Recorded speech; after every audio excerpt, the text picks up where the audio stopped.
Hello, everyone. It is currently March 7th, 2023 at the time of recording, and I thought I would go over all publicly known information about the upcoming TCG Grotto Beasts. So, for those who aren't aware of what this game is, uh, about 2 years ago, Twitch streamer Jerma985 did a little bit where he pretended to discover a fake lost card game called Grotto Beasts.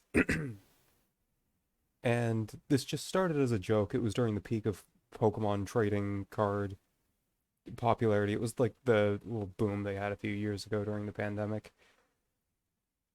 But after a little bit of time, he got in contact with a game developer or designer, and they kind of turned it into a full thing with both original creatures and references to his streams. So I'm just going to go over this slideshow. Most of these slides were actually made by Jerma himself or some other members of the Grotto Beast team, more likely, and he presented them across multiple streams. All I'm doing here is I took screenshots from the streams, and I'm going to be condensing the information because it was across like three different streams, probably 2 hours total of stream time from him. So they're doing the thing that sometimes kind of annoys me, where we don't have the full rules yet, but we're just getting like bits and pieces of information about how the game is played. So what we're seeing is what I would call card anatomy. So we've got the four different card types: challengers, beasts, grottos, and wishes. And even though we don't strictly know how all of these things work, we can kind of start to piece things together. We see that they only have, for the both challengers and beasts, a single power stat instead of like an attack and health. So it's probably just going to be a straight comparison game. We're seeing that they have a summoning cost on all kinds of cards except for challengers, and there's no indication of like colored mana or anything, so it seems to be all cards are just going to be generic, like in Yu-Gi-Oh! All cards can go in any theoretical deck. Some standard card game stuff, a type line, card name, a little bit of collector's information, card effects, flavor text. Grottos appear to be some sort of support card that you can keep in play. Uh, Beasts and challengers are what you use for fighting, and wishes are one-time activations. There is no indication of like an instant speed system with like instant and Magic the Gathering traps and Yu-Gi-Oh! It is probably all just going to be activating stuff on your own turn, and there's some more stuff later on. Beyond just like no indication of a separate kind of wish, there's more stuff in later on that kind of makes me think that's going to be the case. Also just have some distribution stuff. Cards are only going to be available in common or rare, so, and you do get one rare per pack. So there's no super rare, there's no extremely hard to find chase cards. I think that's about all you can glean from this. Here's a bit more about the rules of the game. We do get to see the game board, so there are hard slots like in Yu-Gi-Oh! As opposed to the Magic Gatherings, just play anything, anywhere, any amount. We can see that there's going to be a scoring system, so you're going to have to place cards here. Some other card text refers to that. We don't exactly know what it is you're trying to get to or how to score cards, but it seems that may be how you win instead of having a health system, so that could be interesting. Summoning pool, again, don't really know how that works. And we can see that there's a team and a sideline. I think, yeah, when this is summoned to your sideline, draw two. So we can see that any card can probably go in either of these, and it's going to affect how they work. It supports three different game modes. One is considered the classic mode. One adds challenger cards. I do think it's interesting that challenger cards is like an entire card type in a game that only has four card types, and they aren't even in all game modes. And then a multiplayer 3 plus mode. You are allowed three copies of a card per deck, 40 cards exactly. That seems like a pretty good ratio. That's what Yu-Gi-Oh uses. I think it allows the game to be relatively consistent, but also enforces an okay amount of variety. And there is some sort of epic card type that you can only include one of in your deck, but you can also have three copies of that one epic. I think that's a nice compromise. So it's not too swingy where you can just get your single one of epic card and kind of win the game off of it. You do at least have three copies of it, so both players are slightly more likely to be able to get it. And your epic can be more of a build around if you can have three copies of it. We can also see that they're willing to play around with this rule a bit. There's already a card that allows you to have any number of copies of it. So that's kind of interesting. This was I zoomed in on a picture of a game mat. We can see they obviously deliberately left in the ability to see some of it, but cut off some of the rest. So we can see the main different phases of the turn. So you have start of the turn, which has start of turn, so like upkeep, untap, draw step. This kind of confirms that there is going to be like some sort of tapping, like in Magic the Gathering. You have your action phase. This is what made me think there's not going to be any sort of instant speed. It specifically calls out playing wishes during the first action phase, and you can see there's no option for that in the battle phase. Um, you can move your stuff between the different zones, have activated effects. Battle phase. So this is what was really interesting to me. We are seeing that there is choose attackers and choose defenders, so it might be having Magic the Gathering's combat system or something similar to it at the very least. I think that's a nice compromise for a game that doesn't have any sort of instant speed interaction on card effects. This way, it's not quite like Pokemon, where once you pass it to your opponent, you're just waiting for them to finish their turn. You at least get to make some decisions if you get to choose defenders. And then there's just main phase 2, do whatever. And elsewhere in the same image, you could see a little bit about the battle phase. I think there was some more stuff that was cut off though. So we just get to see exactly how choose attackers works. And we do also get to see the choose defenders. So the defending player does get to make some decisions. And it specifies on their team. So what I'm thinking, go back here, team, sideline. This is kind of interesting. So the game may allow you to put cards in your sideline if you only want them for their effects. And if that means that they can't like attack or be attacked, then you have like every card is pulling double duty. It can be just an effect, so you can almost like imagine playing a creature as an enchantment in Magic just to kind of make it resilient to removal. Kind of what I'm getting from this.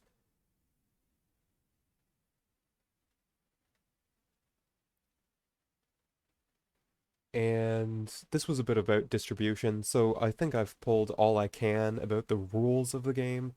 This is kind of about how you're going to obtain the cards.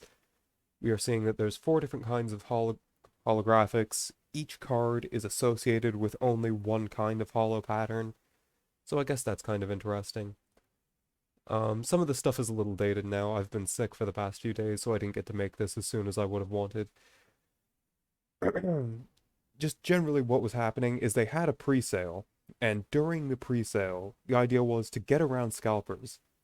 They would allow any number of pre-sale purchases from any number of people, and no matter how many pre-sales they had, they would just go to their printing partner and order more cards. So it was print to demand, which I think is really great, especially with so many card games these days, especially in the indie scene. They seem to be pushing for a collector's market very early on over a player's market. Well, this is kind of the opposite. I mean, clearly they're talking about they don't want scarcity. So that artificial scarcity that some designers or publishers are after, they don't want that. They are saying that they ran out of their initial shipment, but they are willing to get more. At the time of recording this video, yeah, this slide was presented from Jerma. It said 10 to 14 days from now. This was almost a week ago, so there's maybe like a week left. It's not too late. And there may still be cards available for purchase after that. And just some stuff. There's other merchandise available as well. Alright, so they did get to show off a little bit of the packaging. There is the starter kit. This is what I ended up purchasing. You get a very hefty rulebook. And during the stream, Jerma made it clear that this was not an art book because he was saying like, "Oh yeah, it's in full color, it's nice." But he was also stressing to avoid having people like buy something and not realize what they're getting. It's not an art book. 43 pages of rules. That's a lot. So I'm wondering if there's also maybe going to be like a card list in here, maybe some specific ruling interactions and like an FAQ. We do get to see that there are two different starter sets or starter decks, each with their own theme. So it's interesting because there doesn't appear to be any sort of like colored mana system and any card can go in any deck. They do have to, if you don't want every deck to look exactly the same, because all of the good cards go in one deck, you have to heavily theme the cards by their mechanics. And perhaps we're seeing this. Lots of Grottos and Super Luck would seem to imply that one deck is focused on Grottos, the other is luck-oriented effects, and perhaps things to let you mitigate luck effects, like, roll two dice, and then you can, or anytime you would roll a die, you can roll two and pick whatever one you want. Um, and it was also stated on stream, even though I don't think it's on this slide, the decks do come with doubles of certain cards in order to encourage more consistency and making them more playable, which is nice. I think they said that each deck comes with two copies of each card that's inside of it. Because I think they said something, there was like 40 unique cards total across the two decks. So, two 40 card decks, 80 cards total, and then two of each individual card leads to 40 unique. And I just zoomed in so you can get a better look at the individual packs there. This was some stuff from the website. Oh, and this was a picture from the stream of the card back, which I couldn't find anywhere else. It just seems to look like the booster pack. You can see that these are American dollar prices. So you could buy 4 booster packs. He said this was just better on shipping if you bought in bulk, even though the prices, it's actually slightly worse to buy 4 altogether. The starter kit and the back of the packaging.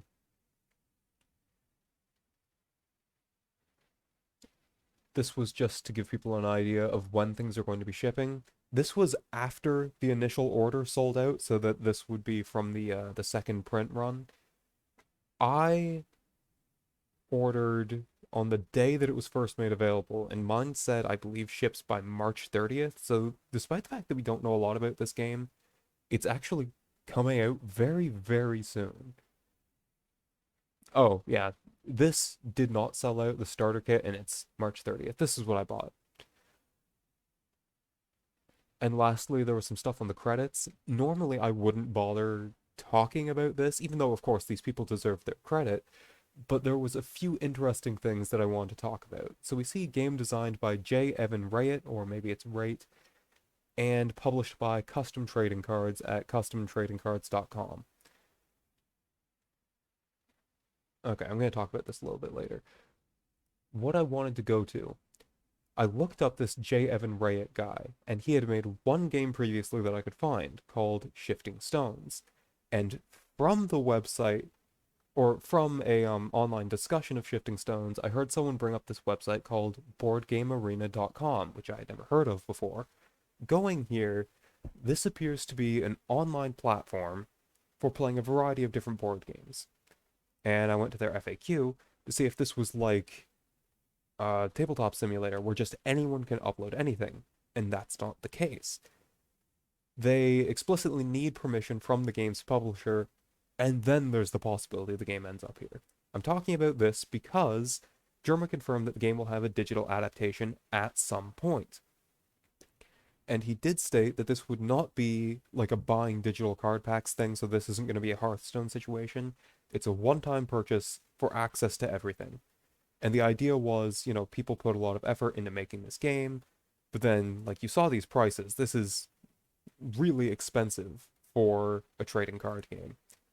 Literally booster packs like 2.5 times the price of any other booster pack in the game. The starter set many times more expensive. So this is a good way for some people to actually gain access to the game. Now, what he did say is that it could be like a mod or expansion for some other existing platform, because obviously commissioning some game dev studio to make an entirely original Grotto Beasts online game from scratch would be quite expensive. That's why I was looking into this. The designer for this made a game that's available on Board Game Arena. So clearly this J. Evan Rayett guy knows about shifting, or knows about Board Game Arena. Maybe they'll look into putting Grotto Beasts on here. Seems kind of unlikely. There are no other TCGs on this platform. There doesn't appear to be any support for external deck building. So that certainly would be a problem. But I just found it interesting that the guy who worked on this game had worked on one previous game that went online. Um, Another thing that was confirmed, there will be other Grotto Beasts related content that will not be paid by us, the audience. So, for those who don't know about Jerma, he's known for occasionally putting on very large, kind of elaborate streams, not just video game related.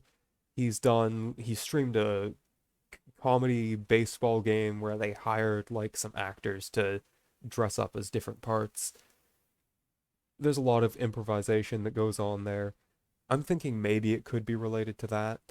So like my dream scenario for a card game would be something that you could call like a crossover between a TCG and professional wrestling, where you get different people to play the game, but they are also role-playing as some sort of character. There could be a degree of improvisation.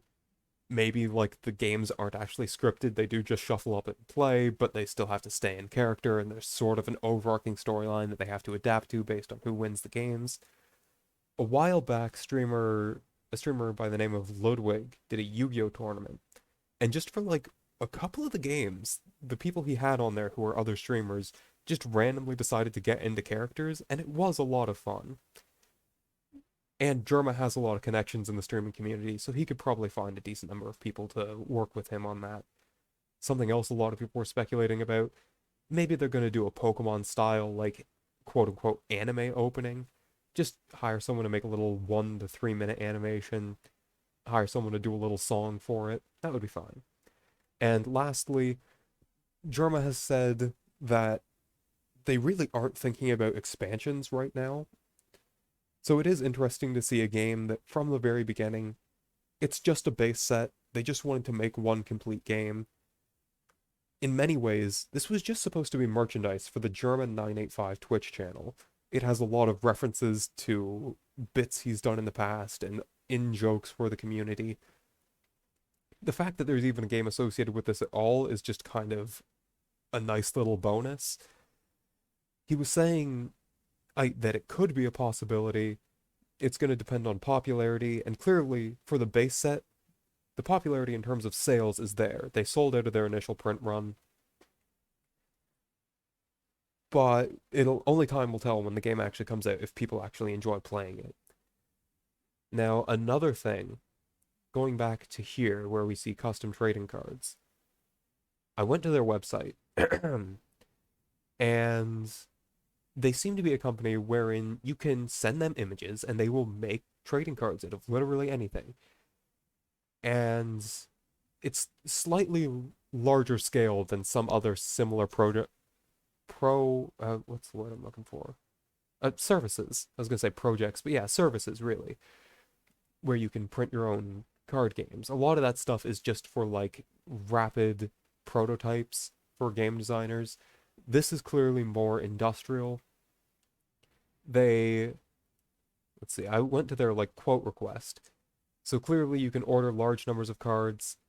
They offer foiling. Naturally, we see that on Grotto Beasts. Better cardstock, rounded corners. They offer to package your cards for you in a few different kinds of packaging.